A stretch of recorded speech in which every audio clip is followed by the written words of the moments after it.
Hi there. Many others like you have asked, what was the Babylonian captivity or exile? You have the question, the Bible has the answer, and we can help you with it. The following is a visual presentation of the full article from our website. Visit the link below to learn even more. The Babylonian captivity, or exile, refers to the time period in Israel's history when Jews were taken captive by King Nebuchadnezzar II of Babylon. It is an important period of biblical history because both the captivity and exile and the return and restoration of the Jewish nation were fulfillments of Old Testament prophecies. God used Babylon as his agent of judgment against Israel for their sins of idolatry and rebellion against him. There were actually several different times during this period, 607 through 586 BC, when various groups of Jews were taken captive to Babylon. With each successive rebellion against Babylonian rule, Nebuchadnezzar would lead his armies against Judah until they laid siege to Jerusalem for over a year, killing many people and destroying the Jewish temple. He took captive many thousands of Jews and left Jerusalem in ruins. As prophesied in Scripture, the Jewish people would be allowed to return to Jerusalem after 70 years of exile. That prophecy was fulfilled in 536 BC, and the Jews were allowed by King Cyrus of Persia to return to Israel and begin rebuilding the city and temple. The return under the direction of Ezra led to a revival among the Jewish people and the rebuilding of the temple. Under the reign of King Nebuchadnezzar II, the Babylonian Empire spread throughout the Middle East, and around 605 BC, King Jehoiakim of Judah was forced into submission, becoming a vassal to Nebuchadnezzar. It was during this time that Nebuchadnezzar took many of the finest and brightest young men from each city in Judah captive, including Daniel, Hananiah, Shadrach, Mishael, Meshach, and Azariah, Abednego.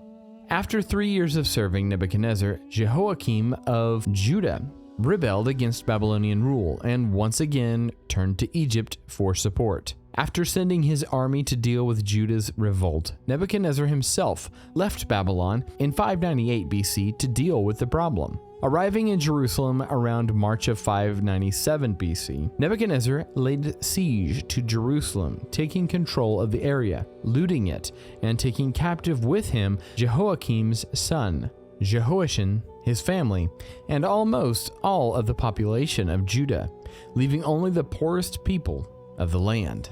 At that time, Nebuchadnezzar appointed King Zedekiah to rule as his representative over Judah. But after 9 years and still not having learned their lesson, Zedekiah led Judah in rebellion against Babylon one final time.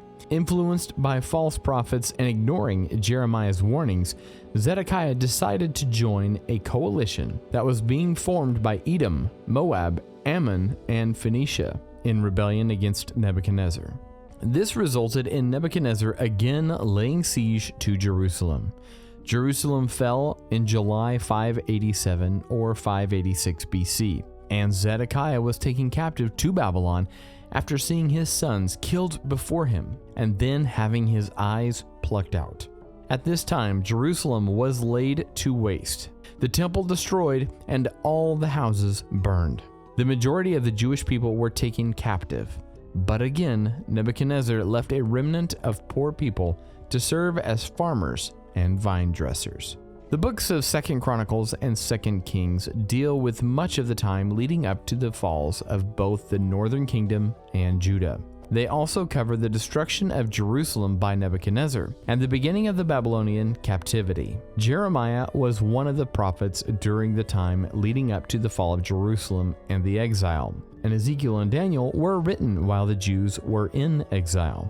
Ezra deals with the return of the Jews, as promised years before by God through the prophets Jeremiah and Isaiah.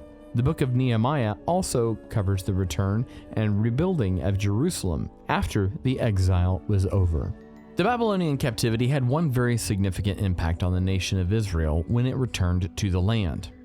It would never again be corrupted by the idolatry and false gods of the surrounding nations.